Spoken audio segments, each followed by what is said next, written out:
안녕하세요. 글로벌 리스크 책의 조이준입니다. 오늘은 미국과 글로벌 제재 공조에 대해서 한번 알아보겠습니다. 정확히 말하면 미국과 EU의 제재 공조인데요.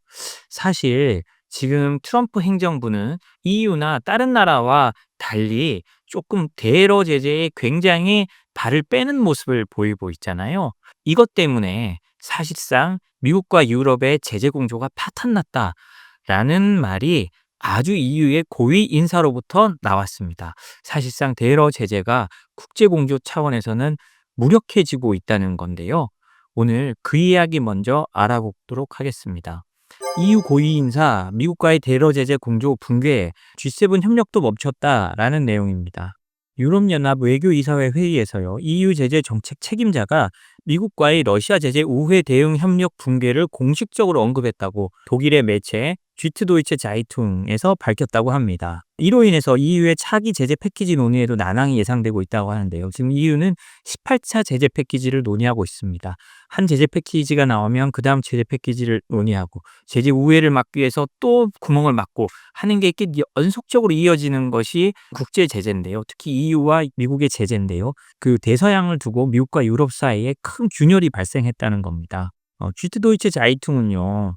지난 20일 브뤼셀에서 개최된 EU 외교 이사회 회의 내용이 담긴 독일 외무부 내무 보고서를 빼냈다고 합니다. 그러면서 미국과 EU 간의 러시아 제재 우회 대응 협력이 완전히 붕괴됐다고 보도했습니다. 그러면서 보고서를 인용해서요. 미국과 EU 간의 러시아 제재 우회 대응 협력이 완전히 붕괴됐다고 보도했습니다. 보고서에는요. EU 제재 정책 책임자인 데이비드 오 설리반이요. 해당 회의에서 미국과의 공동 대응 체계가 와해됐다라고 명확히 언급했다는 내용이 들어가 있었습니다. 오 설리반은요. 대서양 횡단의 정보 공유 및 입장 조율 등 공동 작업이 더 이상 이루어지지 않고 있으며 라고 했습니다. 이거는 아주 중요한 겁니다. 지금 처음에 우크라이나 전쟁 이후에 미국과 유럽이 공동으로 러시아의 스위프트, 그러니까 국제금융망에 쫓아낼 때 이 나라의 정상들부터 시작해서 실무진들까지 며칠 밤을 새면서 아주 긴밀하게 이 공조를 했거든요. 특히 바이든 정부 때까지는요, 거의 한 몸이라고 할 정도로 움직이면서 서로 유기적인 제재를 했습니다. 그런데요, 지금은 아예 정보 공유, 그리고 입장 조율 등 공동 작업조차 아예 이루어지지 않고 있다는 거거든요. 그럼 어떻게 되느냐? 당연히 G7 차원 내 대응도 추진력을 상실합니다. 이 G7에는요, 일본도 들어가 있고 캐나다도 들어가 있죠. 미국, 유럽만 있는 게 아닙니다. 그러면 G7에 또 옵저버로 참석하는 나라들도 있어요. 그렇게 된다면 사실상 서방의 대러시아 제재 전선이 무너지는 효과가 있는 겁니다. 유럽의회 녹색당 소속의 세르게이 라고딘스키 의원은요, 인터뷰에서 미국이 제재 체제의 핵심 동력임을 고려할 때 트럼프 행정부가 러시아와의 관계 정상화를 시도할 경우 이는 글로벌 제재 체계의 종말을 의미한다라고 했습니다. 사실 트럼프 행정부가 푸틴에게 다가가면 다가갈수록 글로벌 제재 체계는 또 한 발 한 발 그만큼 와해되는 거겠죠. 그러면 여기서 문제는 하나 있습니다. 트럼프는 그런 식으로 러시아에 다가가면서 전체적인 판을 대중 압박으로 짜려고 하겠지만 유럽 입장에서는요. 그런 상황에서 미국의 말을 또 들어줄 이유가 점점 더 낮아지는 겁니다. 미국이 짜는 대중 압박을 유럽이 꼭 들어줘야 되느냐? 라는 데서 의문을 가질 수 있거든요. 너는 우리가 러시아 압박하는데 우리 코앞까지 위협이 와가지고 우리를 압박하고 있는데 그걸 도와주지 않고 오히려 방해만 했는데 우리가 또 널 도와줘야 해? 하면서 세계가 정말 모래알처럼 흩어지는 그런 결과가 나올 수도 있는 겁니다. 이런 혼란이 있지만요. 기존의 제재 체계가 있기 때문에 아직 제재 체계가 완전히 무력화됐다라고 말할 수는 없습니다. 이날 회의에서도요. 그동안 했던 그 제재들이 어느 정도 효과를 거두고 있다라는 보고는 나왔다고 하는데요. 일단 유럽의 제재 책임자들은요. 지금 제재로 러시아 경제가 실질적인 타격을 입고 있다. 그리고 아르메니아, 세르비아, 우즈베키스탄, 인도 등 제3국을 통한 전쟁 관련 물자 수출 차단에는 어느 정도 성과를 거두고 있다고 언급을 했습니다. 그런데요, 카자흐스탄, 아랍에미리트, 튀르키예, 중국과 홍콩을 통한 제재 회피 공급망은 여전히 문제로 남아 있다고 했습니다. 한국에서도 사실 카자흐스탄이나 이런 중앙아시아로 물자를 많이 수출하는 걸로 알고 있는데요. 그런 것들이 사실은 우리가 의식하고 하든 의식하지 않고 하든 이제 제재 회피의 수단으로 악용될 수 있다는 거죠. 그런데 또 EU에서는 또 중국을 하나 겨냥해서 말합니다. 오설리반 아까 말한 EU 제재 정책 책임자가요. 전체 회피의 약 80%가 중국의 책임이 있다라고 했다고 합니다. 그러니까 사실상 러시아 제재 위반의 핵심 그리고 뭐 꼭 그게 제재란 포괄적인 틀은 아니더라도 러시아가 미국과 유럽의 제재 속에서 살아남을 수 있는 핵심은 바로 중국이라는 겁니다. 아까 말씀드렸듯이요. 이런 미국과 EU의 협력 붕괴는요. 국제 제재 체계의 신뢰성과 지속 가능성에 중대한 타격을 줄 수 있습니다. 또 이런 것들이 인제 도화선이 돼서 EU 내에서도요. 입장 차이가 계속 갈리잖아요. EU 내에서도 분명히 약간 친러적인 성향을 띠는 나라들이 있습니다. 그러면 EU 내의 입장 차이, 중국 및 제3국의 협조 부족 등 다자체제의 구조적 한계가 드러나면서 또 다른 문제들이 될 수 있거든요. 그래서 이 부분도 잘 살펴봐야 될 것 같습니다. 이런 상황에서도요. EU는 러시아 제재에 진심입니다. 당연하겠죠. 자기들을 목 앞에 칼을 들이대고 있는데 EU 입장에선 급할 수밖에 없습니다. EU가 러시아 원유 가격 상한을 배럴당 60달러에서 45달러로 낮추는 방안을 검토하고 있다고 합니다. EU는 미국과 함께 처음에 어떻게 제재를 했냐면 러시아의 가장 큰 수입인 원유 판매를 겨냥했습니다. 어떻게 했느냐? 그 당시에 전쟁이 나서 유가가 100달러, 130달러까지 간다 막 이럴 때였는데요. 러시아산 원유는 60달러 이상에 못 팔어라고 한 겁니다. 그러면 러시아가 딴 나라에 수출할 때 60달러 선에서 맞춰 팔면 러시아의 수익이 그냥 확 줄어들잖아요. 그렇기 때문에 60달러로 한 겁니다. 그럼 이걸 어떻게 60달러로 맞추냐? 남의 나라한테 어떻게 이 달러로 가격으로 팔라 말라고 하느냐라고 하지만 이 또 원유를 수송하거나 하려면 보험에 들어야 됩니다. 그 유조선이 움직이려면 보험이 어마어마하게 필요하잖아요.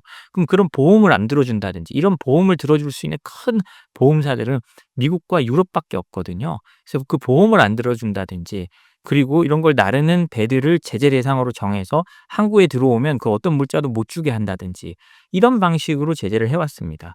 그런데요, 지금 요새 유가가 많이 떨어졌잖아요. 요새 유가가 WTI 유가가 한 60달러 선에서 움직이거든요. 그러니까 이것도 지금 안 되는 겁니다. 그러니까 인제 더 돈줄을 안 그래도 줄어들었지만 더 자르겠다라고 하면서 EU 내에서는요. 이 가격 상한을 현행 배럴당 60달러에서 45달러로 낮추자는 제안을 검토 중이라고 합니다. EU는 러시아에 대한 18번째 제재 패키지를 준비하면서요. 러시아산 원유 가격 상한선을 현재의 배럴당 60달러에서 45달러로 낮추는 방안을 논의하고 있습니다. 그리고 사실 이게 이런 시도가 이번이 처음이 아니라고 하는데요. 최근 캐나다가요. G7 재무장관 회의에서요.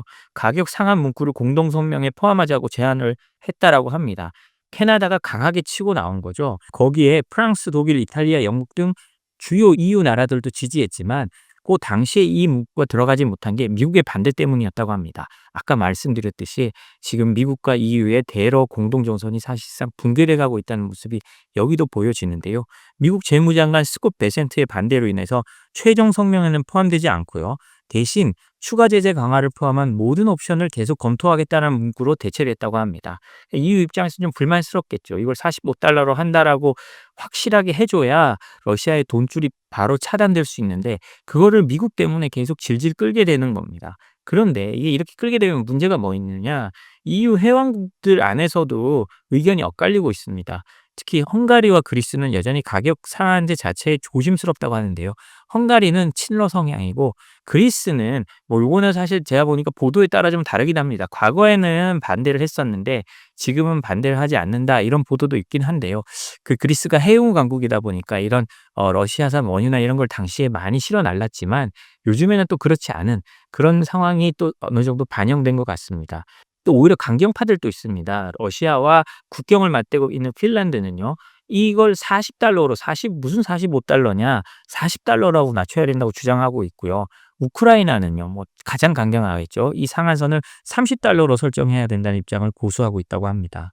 그래서 이번 가격 상한제 조정 논의는요. 아까 말했듯이 EU와 미국의 있는 어떤 공조가 파탄났다라는 표현까지 나오는 상황에서 이런 제재와 국제 공조 필요성이 어느 정도 협의를 해서 또 새로운 걸 도출시킬 수 있느냐 이런 거에 대한 지표가 될 수 있습니다.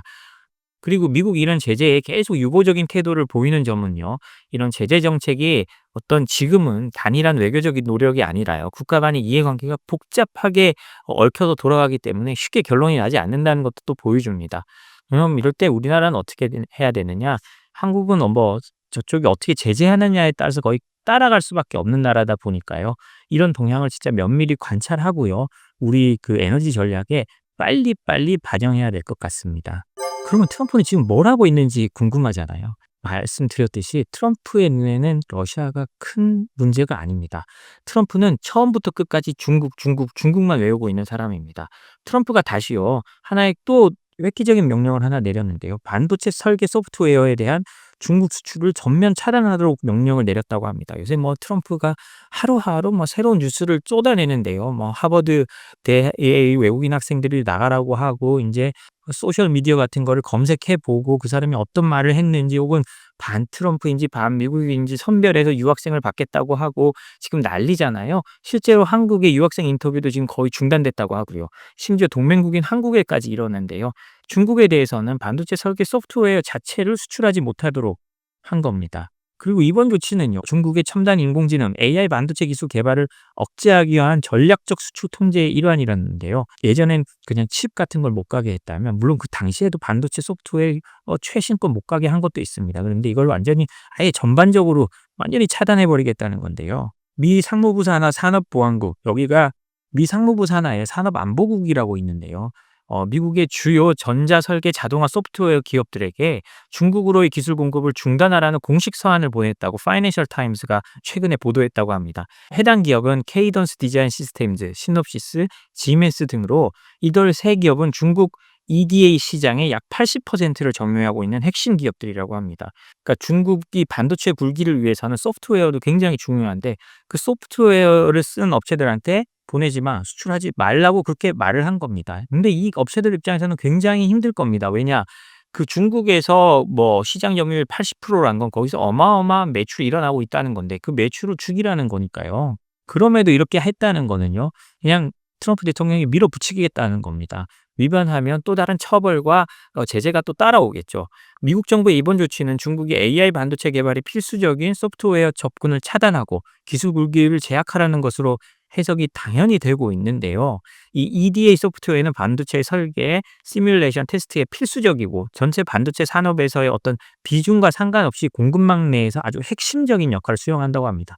뭐 맞습니다. 우리가 어떤 컴퓨터 프로그램을 개발하고 새로운 걸 만들려고 해도 그 개발하는 툴을 써야 되잖아요. 근데 이제 그 툴을 뭐 예를 들면 윈도우 같은 툴, 워드 같은 툴 자체를 막아버렸으니 중국은 또 여기서부터 다시 개발해야 되는 그런 또 딜레마에 처할 수도 있는 겁니다.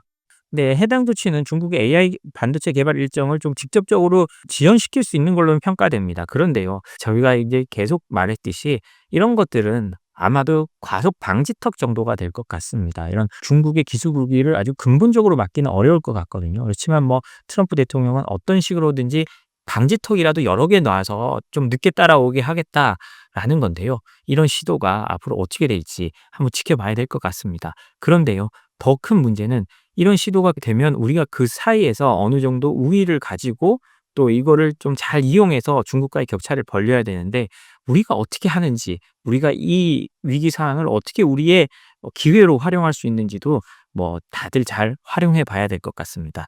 오늘 저희가 준비할 소식은 여기까지입니다. 저희 소식이 도움이 되셨다면 구독, 좋아요, 알림 설정 부탁드립니다. 감사합니다.